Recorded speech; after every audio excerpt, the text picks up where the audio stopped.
Alright guys, so we got a fun video today. I am working on a much needed upgrade out here in the garage, and that is a new air compressor.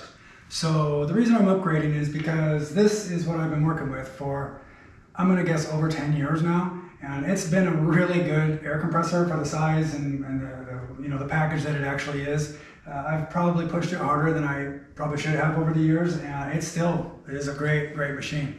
I've airbrushed models with it, I've pumped tires with it, I've done pin nailers with it.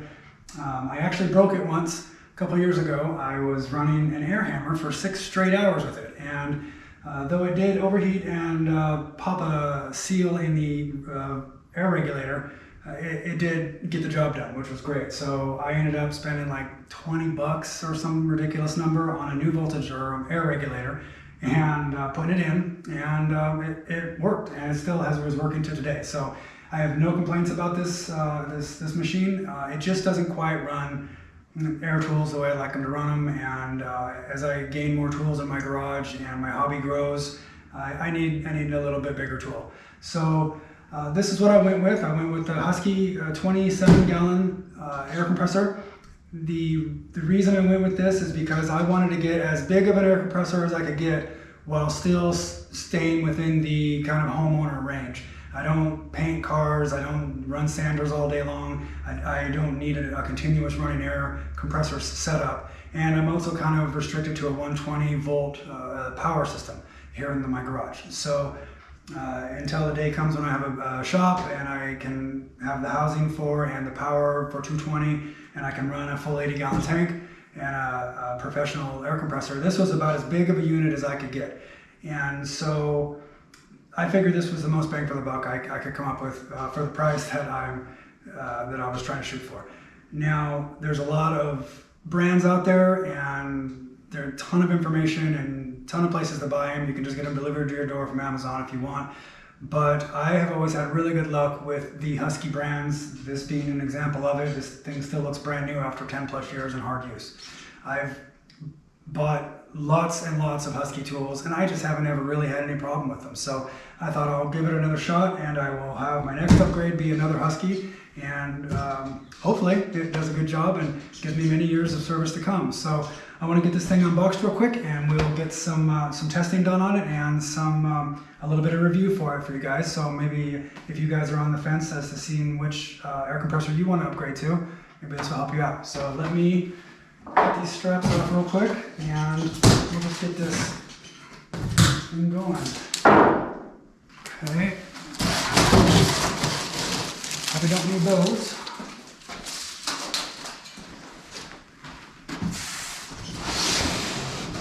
It's easy.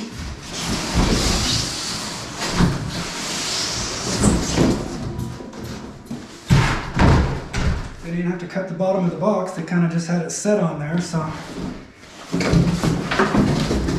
was easy. Probably the easiest unboxing I've ever done.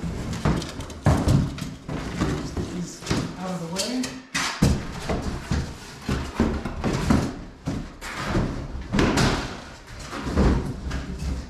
Okay. Yeah. Hey, this ought to be real nice. She looks good. Okay, let's get it out of here.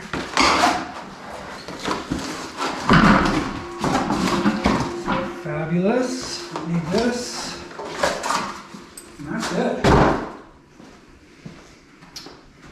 I don't know if that was an unboxing as much as just kind of an unsleeving, which is handy. Now here's the big thing I wanted was mobility.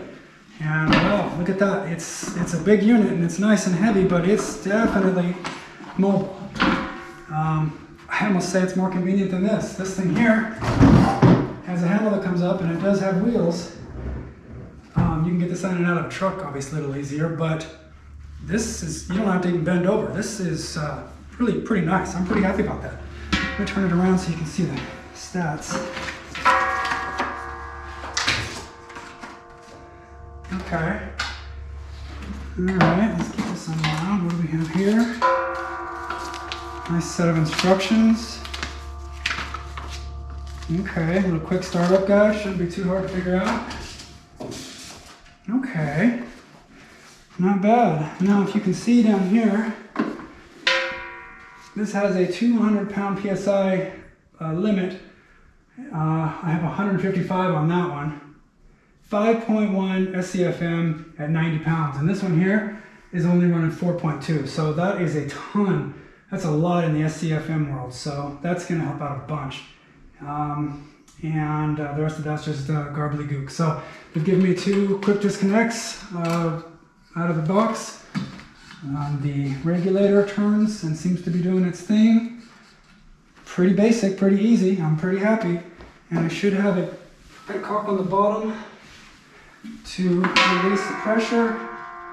And it is just a little ball valve, so that's good. So awesome. I'm super happy. This looks really good. I don't see anything broken. The dials and gauges don't look cracked. It makes cool sounds. Has a little switch over here. Okay, awesome. Let's get this thing plugged in and see if it turns on. Okay. Okay. Switch is over here. Let's see what happens.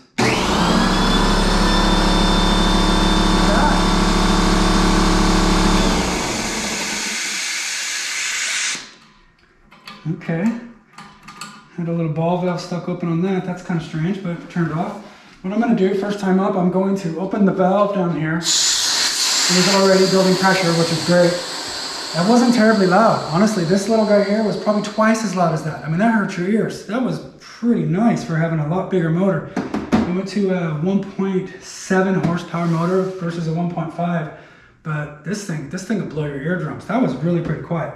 Anyway, I'm gonna run this a little bit with the valve open just to kind of let things flow without there being pressure on it, and then I'll close it up and we'll see what happens there.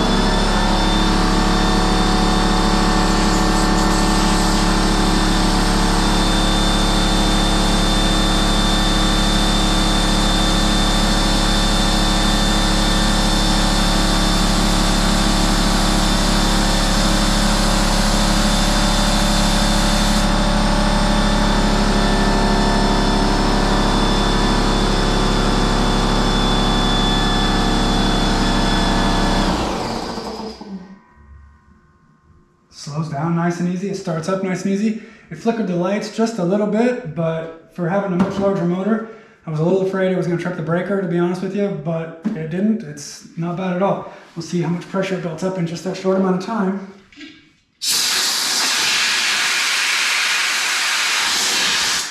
Dude, that's nice. That's quite a bit of air. I mean, just for that short amount of time, that's quite a bit of air. Pretty cool. That's going to be great. This thing here, that would have taken like 5 minutes. Okay, so the next thing I want to do is I'm going to fire this thing up and let it charge to its completion. It says 200. It probably shuts off at like 170, 175, I'm guessing. I'm going to let it charge up until it stops on its own. Make sure that works, because they're kind of scary when they just don't turn off, and who knows what happens after that. So anyway, I'll turn it on, let it fire up, let it go, let it turn off by itself. In the meantime, I'm going to run a stopwatch on it to see how long it takes, just for data and information for you guys.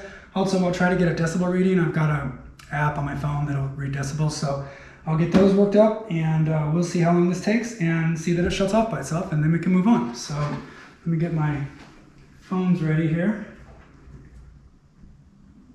Turn on my stopwatch and my decibel, and we'll see how we do.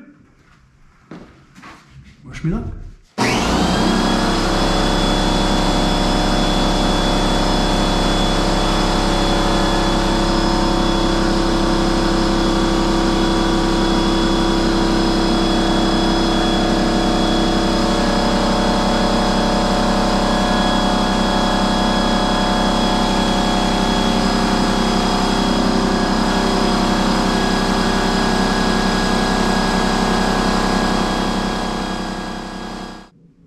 Okay guys, so I let this thing run and all on its own until it stopped and shut off by itself, and it shut off right at 200 pounds, which I was a little surprised by. I thought it would shut off at like 170, 175, but it went right to 200 and shut down. It shut down nice and easy and quiet. It didn't hiss and purge a bunch of air. It was nice and easy, so quiet startup, quiet shutdown, looking good.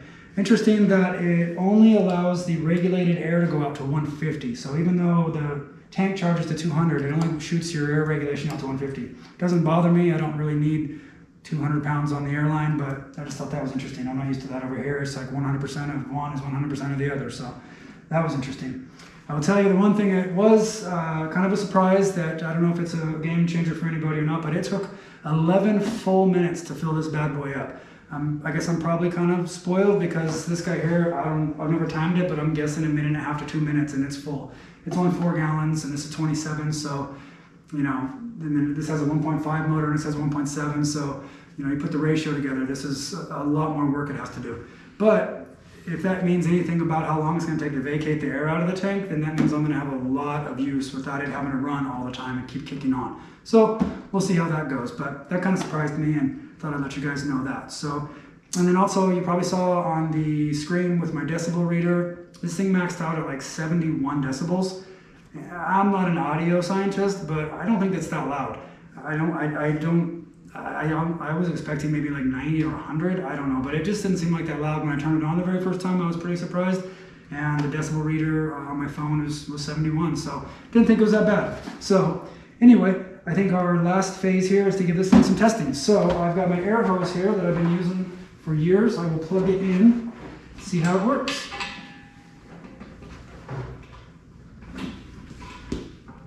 Okay, it's a little tight because it's new probably. Hope I have the right size. Oh, it's just a little tight. Okay, but it's the right size and it works. Should charge this hose up something fierce too. Okay, so let me just plug a couple of tools in here real quick, just to know that the regulator's working.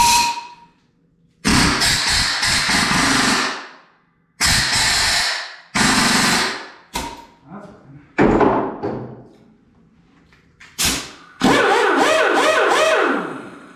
Beautiful. These are tools I have not been able to use in years because I just haven't had a big enough air compressor. So wonderful. So far, so good. Now, the last thing I want to do is test this with a bottle jack. So let me show you what I got down here. I have this all set up to lift up my Jeep. And what I've got here is a 20-ton pneumatic bottle jack that I figure is a really good tool to test this with because the CFM rating and the volume of the tank and the power of the motor directly relates to lifting power on this tool.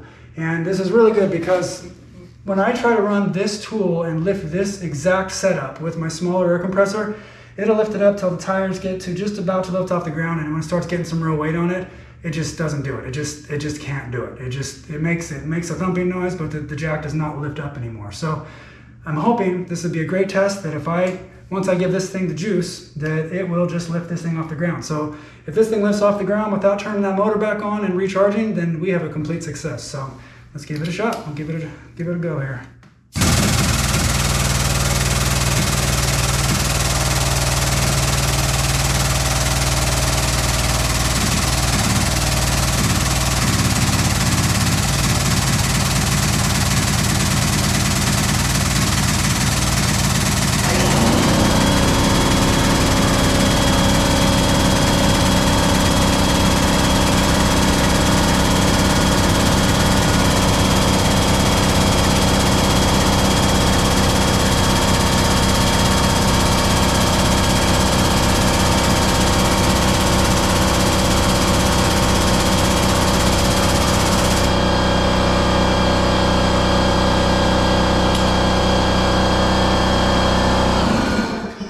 Okay, so that worked.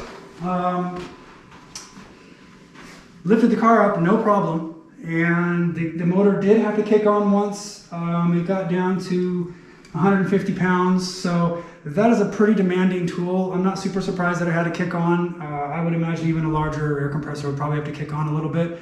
But the main thing is that without ever letting off the throttle on that trigger, it continued to run. When I tried to do that with this compressor, I would have to let go of the throttle or the trigger, let it build up, go a couple more seconds, let go, let it build up, and do that like 5 times, and it still never would lift the car up all the way. That car's off the ground right now, and that is with only just a small amount of kicking with this motor. So hey man, that's great. This is a good test. So I'm super happy. That means this thing is doing what it's supposed to do, and it is a definite upgrade over where I was at. So that's about it, guys. We've gone through unboxing and testing and reviewing, and I'm just tickled pink. I can't wait to use this for years to come.